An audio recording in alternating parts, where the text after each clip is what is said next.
It seemed like a normal day at first. I was just walking around when I saw what looked like a disc of some kind on the ground. As I get closer I saw that it's a Blue's Clues DVD. I picked it up and looked at the other side of it and was partially pleased to see that it was hardly scratched at all. "Oh, this will be good for Jordan," I said to myself. I flipped the DVD over and saw written in thick black marker, "Don't watch." Confused and a little concerned, I watched it first before letting Jordan watch it.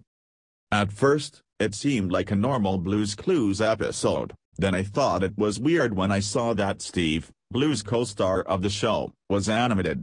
Then I thought it was just for that episode, but that was when I noticed that their house was worn down. Windows were broken, boards were rotted, and there were holes in the walls.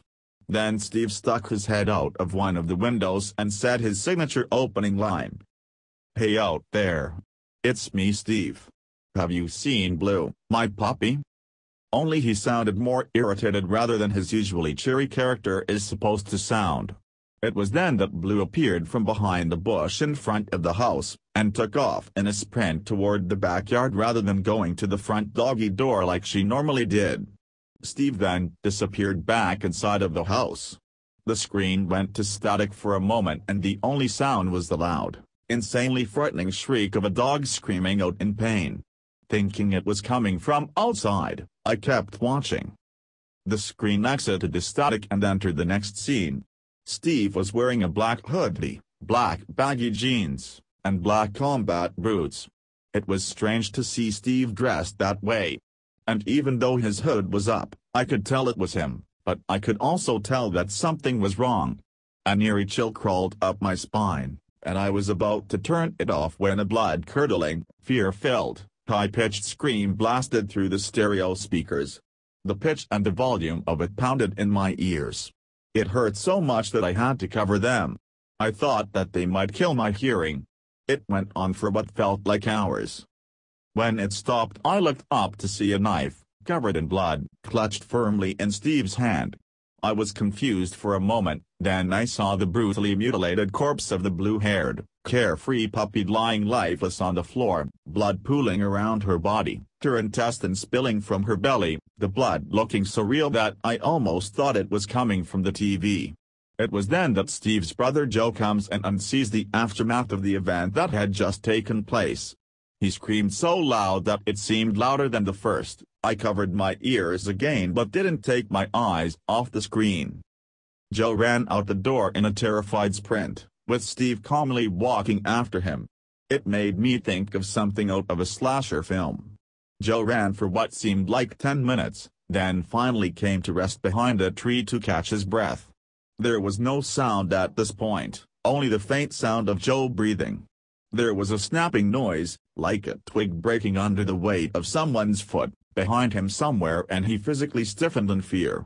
You couldn't hear any footsteps, the only sound was Joe's heartbeat quickening and pounding against his chest. Then, everything went quiet.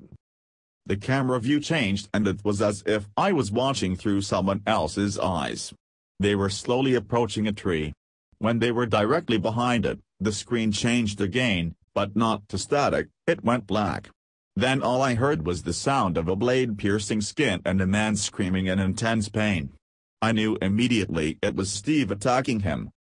Then I heard the sound of the knife piercing Joe's body again and again and again and again. I don't know how many times I heard that sound. The screen was still black then, and I began to see what looked blood trailing down the TV screen. It looked so real, like a bucket of it had been poured on top of the TV. After a moment, the screen went back to normal. The scene before me was enough to make me almost throw up, but I managed to hold it back. The screen had returned to normal now and I was utterly terrified to see that Steve was standing over Joe's remains now, only, he was no longer animated at this point, he was real, and the man on the ground no longer looked like Joe. I'm not even sure if it was Steve. The way his hood was on made it impossible to see the top half of his face. I could clearly see the gleefully twisted smile upon his lips as he looked down upon his handiwork. The camera then focused on the man who I initially thought to be Joe. The image I saw was sickening and I couldn't hold it back anymore and I threw up. It burned to do so. Joe, or the man I thought was Joe, was stabbed what looked to be at least 10 times in the neck, and his stomach was torn open into an X shape and the killer's knife was buried firmly in the poor man's heart. His eyes were torn out and put into his hands, which were crudely cut from his arms, the same for his feet and head.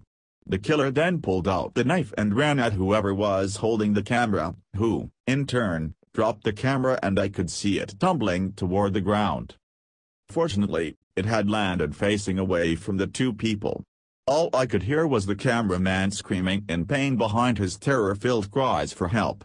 After a minute, the killer re-entered the camera's view. He pointed at it with the knife and said something angrily yet happily and what, thinking about it now, sounded like Russian.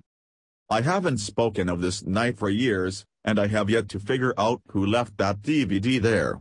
I never reported this DVD to the police, a mistake he will never make again.